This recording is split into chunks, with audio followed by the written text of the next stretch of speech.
Hi friends, మరొకసారి మీ ముందుకు వచ్చాము దుర్గాబారిని. ఇదిగో చూడండి ఒకసారి. ఇవైతే ఫ్రంట్ పార్ట్స్ అతికాను. నేను ఎటువంటి గమ్ము పెట్టి అతక్కోకుండానే నేను డైరెక్ట్గానే కుడతానండి. గమ్ము పెట్టి మళ్ళీ అలా గమ్ము పెట్టి కంటే నాకు గమ్ము పెట్టడమే ఇంకా లేట్ అనిపిస్తుంది. డైరెక్ట్గా కుట్టేసుకోవడమే ఇష్టము. డైరెక్ట్గా కుట్టేసేసి నేను వర్క్ అయితే స్టార్ట్ చేశాను. చూడండి, ఇదిగో ఫ్రంట్ పార్ట్ మనము స్టార్ట్ చేసేటప్పుడు ఇలా రెండు ఒకవైపుగా మా స్టూడెంట్స్ చాలా మంది అంటున్నారండి, ఒకటి తిరిగేసి ఒకటి బార్లేసి వస్తుంది ఏంటండి అంటున్నారండి. అయితే ఏంటంటే మీకు ఇక్కడ తెలియజేసేది ఏంటంటారండి, నేను ఇదిగో చూడండి రెండు ఇలా ఫ్రంట్ పార్ట్స్ ఇలా ఎదురుగుండా పెట్టుకోవాలండి. ఫస్ట్ ఆఫ్ ఆల్ ఇలా ఎదురుగుండా ఇలా సెట్ చేసుకోవాలండి. ఇలా సెట్ చేసుకున్న తర్వాత మనము ఒక పీసు ఒకవైపు ఇలా తీసుకుని మనము ఈ కుట్టేసుకోవాలండి. చూడండి, ఈ కుట్టేసుకోవాలండి. ఇది కుట్టేసుకునే తర్వాత మళ్ళీ కట్ చేసి ఇంకోటి అది కూడా రాంగేనండి. ఇది ఒక కుట్టేసుకుని అది అలా ఆఫ్ చేసుకుని మళ్ళీ నెక్స్ట్ ఇది తీసుకోవాలండి. ఇది తీసుకుని దీన్ని కూడా మనం నాట్లు పెట్టుకున్నాం కదండి, ఈ నాట్లు పెట్టుకున్నాం కదా, నాట్ల కాడికి మార్కింగ్ పెట్టుకుని మనం రెండో కుట్టు చూడండి కరెక్ట్గా వచ్చేస్తుందండి. ఇప్పుడు ఇది ఉంది కదండి, దీన్ని మనం ఇలా కట్ చేసుకోవాలి. కట్ చేస్తే మనం కావాలంటే రెండో గుడ్డు కూడా దీనికి ఇలా వేసుకోవచ్చు.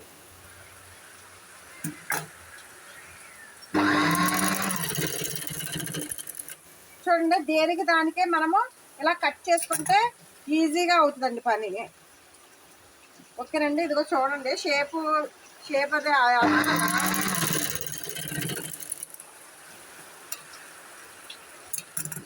ఒకటి తిరిగేసి ఒకటి బార్లేసి వస్తుందని అంటున్నారండి మా స్టూడెంట్స్. దాని గురించి నేను వాళ్ళకి అర్థమవటం కోసము నేను ఈ వీడియో చేస్తున్నానండి.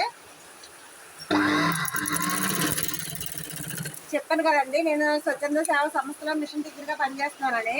నేను అక్కడ పనిచేస్తున్నానండి ఉచితంగానండి, అది మిషన్ సెంటర్. ఇదిగో చూడండి నేను ఎలా అతుకుతానో ఒకసారి చూడండి.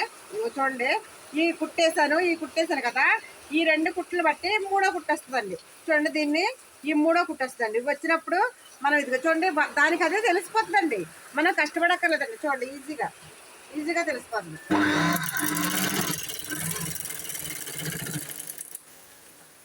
నెక్స్ట్ ఇదిగో చూడండి, రెండు కుట్లు వేసాను సేమ్. మూడో కుట్టు చూడండి, దీనికి ఇదే మనకి కరెక్ట్గా మనం ఆలోచిస్తే చూడండి స్ట్రైట్గా వచ్చేస్తుందండి పాయింట్.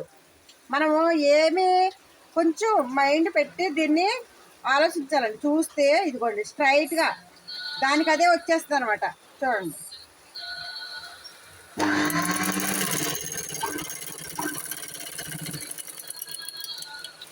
అదండి, చూసారండి. ఇదిగో చూడండి ఎంత చక్కగా ఉందండి షేపు. మన బ్లౌజులు అన్నిట్లో చూడండి కరెక్ట్గా వచ్చింది. చూడండి పాయింట్ కరెక్ట్గా వచ్చింది. చూడండి, ఈ మూడు కుట్లు ఒకేలా వచ్చినాయి. మన బ్లౌజు నీట్గా ఉండేది. బ్యాక్ పార్ట్ నెక్ అండి, షేపు బెల్ట్ కరెక్ట్గా రావాలండి. 3 పాయింట్లు షేప్ కరెక్ట్గా వస్తే మనకు అసలు మనల్ని వదిలిపెట్టి ఏ మిషన్ దగ్గరికి వెళ్ళరండి, అందరూ మన దగ్గరికి వస్తారు. మనకి షేప్ కరెక్ట్గా రావాలండి. చూడండి, బాగుంది కదండి. ఓకేనండి. ఇంకో విషయం ఏంటంటే ఇక్కడ పెద్ద బీభత్సంగా వర్షం వచ్చేస్తుందండి. చాలా వర్షం, చాలా మబ్బు అయిపోయి. చూడండి ఒకసారి, చాలా మబ్బు అండి. ఇప్పుడు వరకు బాగానే ఉందండి, ఎందుకంటే చాలా వర్షం, చాలా గాలి దుమ్ము వర్షం చాలా గట్టిగా వస్తుంది. సరేనా, మరి కరెంట్ పోతుందేమో. నేను చకచక ఈ జాకెట్ కుట్టేస్తానండి. నెక్స్ట్ వీడియోలో కలుద్దాం. ఓకే, బాయ్ బాయ్, మీ దుర్గాబాని.